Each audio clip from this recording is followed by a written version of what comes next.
All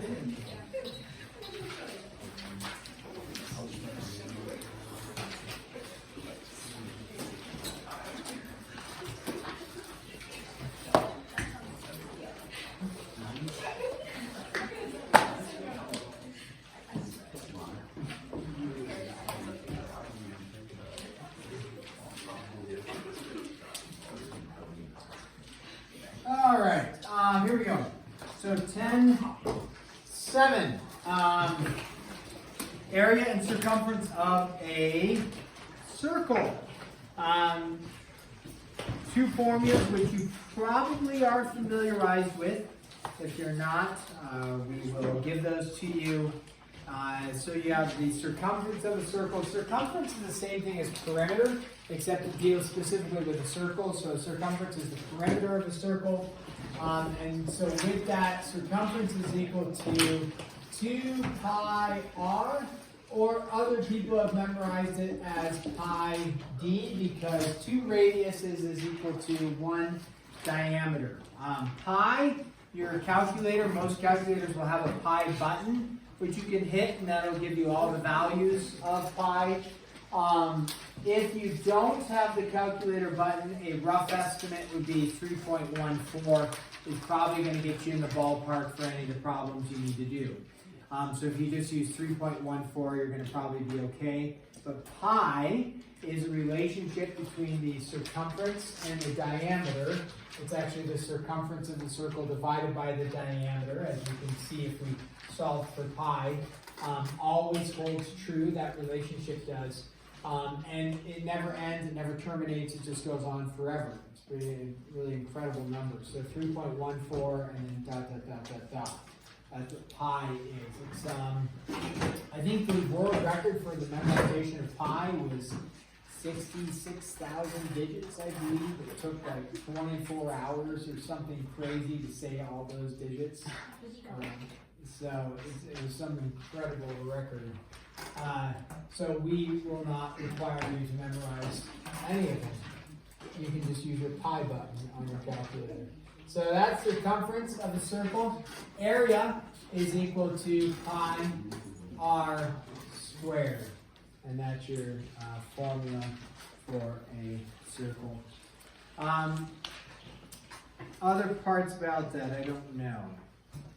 Let's think through this. Let's do a few examples. I don't think we need to, no other formulas or anything like that. So let's do this.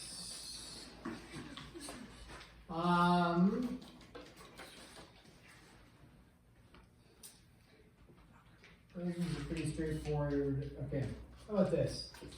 State the radius. Okay, and then we will also, with that, find the area.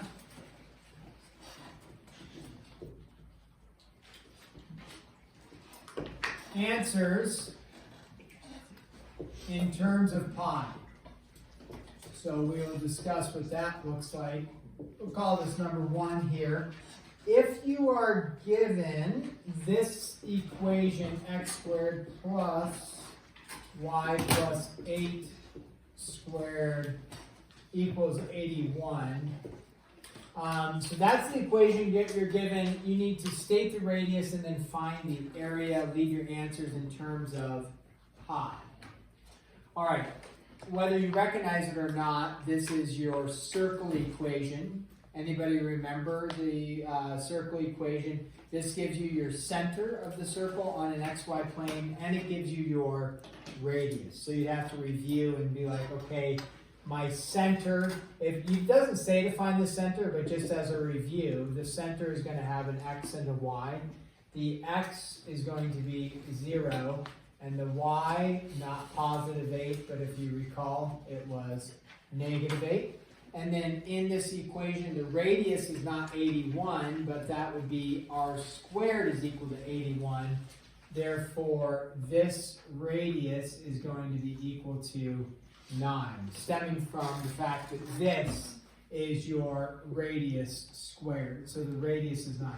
So what you need to do is find the radius, done. The center as a side note, as a review. And then they want you to find the area, leaving your answers in terms of pi. So we come over and we look at our area equation, and it's what? Pi r squared, so pi times 9 squared. And then your answer should be written as 81 pi. They don't want a decimal form, okay? You could go pi 81, but typically they put pi afterwards, kind of like a variable. So 81 pi is the optimum for that. And that would be your answer, your radius, and then there. So just as a review, the circle equation is what you would need to know from that. Okay, find the area of the shaded region. Let's do this. Find area of the shaded region.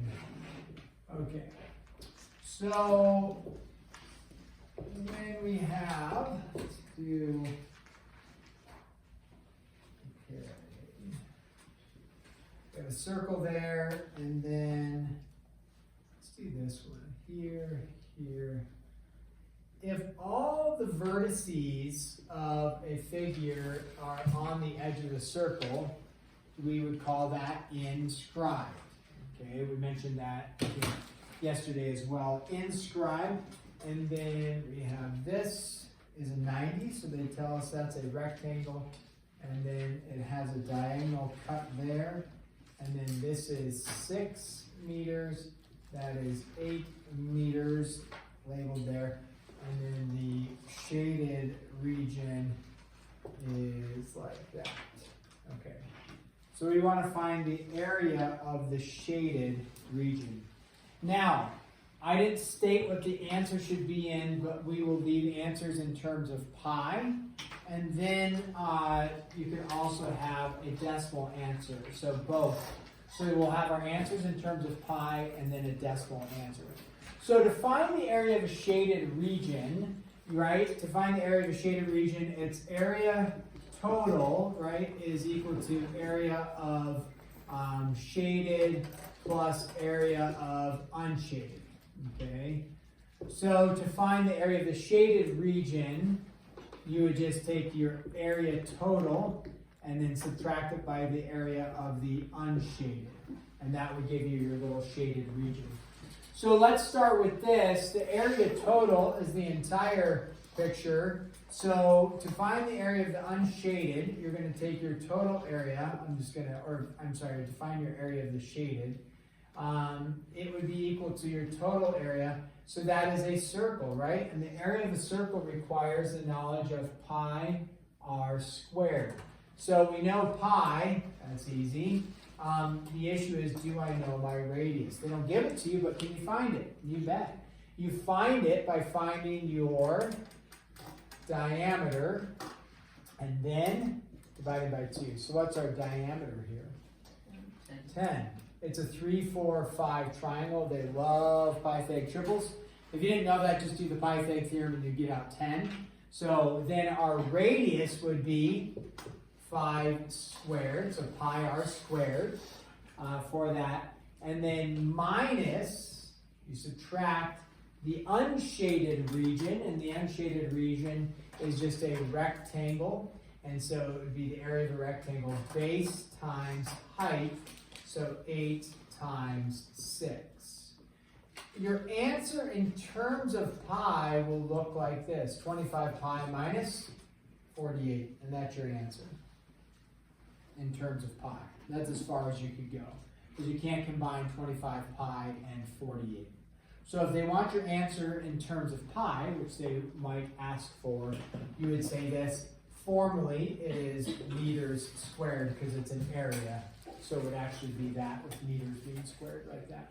Now, if they want a decimal answer, all you do is take 25 times pi on your calculator and subtract the 48. If you don't have the pi button, you just go 25 times 3.14 and then subtract the 48, and you're going to be doing just fine for that.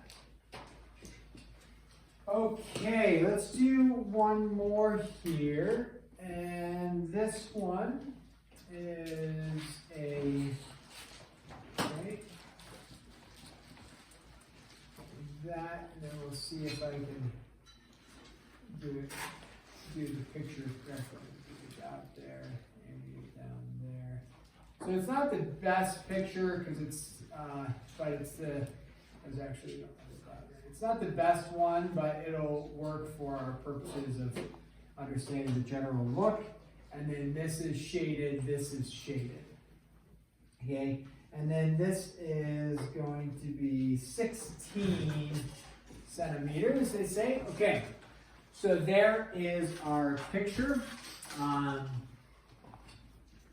And we want to find the shaded region. So if they only give you 16, they want you to assume that this shape is a square, okay? So area total, so again, we're going to find area of the shaded region is going to be equal to the area total, which is just the area of a square in this case. So the area of the square will be 16 times 16, okay, minus, now what are we going to subtract it by? The area of the unshaded. Well, what's the area of the unshaded? That would be our goal. These are going to be, like I said, the picture is kind of poor. It almost, looks more like an egg, half of an egg, but it's supposed to be a semicircle. So the idea is that this, and the pictures in the book will be a little bit better. This is a semicircle. So you would find the area of a semicircle and a semicircle. Two semicircles are going to be a circle. And so you're just finding the area of a circle. And the area of the circle is pi, right? And then r squared. But what's the radius on this going to be? Just going to be from here down. So it's going to be half, right? So the radius is going to be 8 squared. And so then 256 minus 64 pi, and that's as far as you could go in terms of pi. Then you could put that into your calculator, come up with a decimal value. Units are centimeters squared. Okay, tomorrow you'll have some problems, and you're going to find one of the issues is you're going to have a picture that looks kind of like this, except you're going to have an additional, let me just put this in here. It's going to look like this, and like this, and like this, and like this. And you have this like flower looking thing, and you have that, and you're trying to find the area of the shaded region. And you're looking at that like, well, wait a second. It was easy when I had semicircle and semicircle, right? And I was able to find this area. And then I was able to find the shaded region, those areas, when I had a semicircle. So when you look at this, though, how do you find the area of the unshaded when you have a flower petal, if you will, and a flower petal? Do we have some sort of formula for flower petals? We don't. We do in calculus. We have formulas to be able to find areas like that. But here, we don't. So, if you, though, like what you recognize is this area is the same as this area, which is the same as this area, which is the same as this area. Therefore, if you could find this area, you can just multiply it by 2 because it's the same as that area. And how did you find this area? I'll just erase the flower petal and you create back to a semicircle. So that's the pro tip for tomorrow when you have a problem like that. Because it looks complicated when you're trying to find something like this. I mean, it's not complicated necessarily when you're trying to find that. When you tack on the flower petal idea, then it looks complicated, but it really is not when you go back to the semicircle idea. So make a note of that. Okay, I am going to pause there. You have some problems where you're given a radius and you have to find the circumference and then the area, but those are pretty straightforward to solve that. So let's stop there and give you some time to work on homework. 10-8 tomorrow on Thursday. Is that right? Tomorrow's Thursday, today's Wednesday. Review Friday, test on Monday. Okay, so test on Monday is what we're aiming for. And then we will proceed to chapter 11. We're running out of time. I don't know how many days of school we have left. 20 something, not many.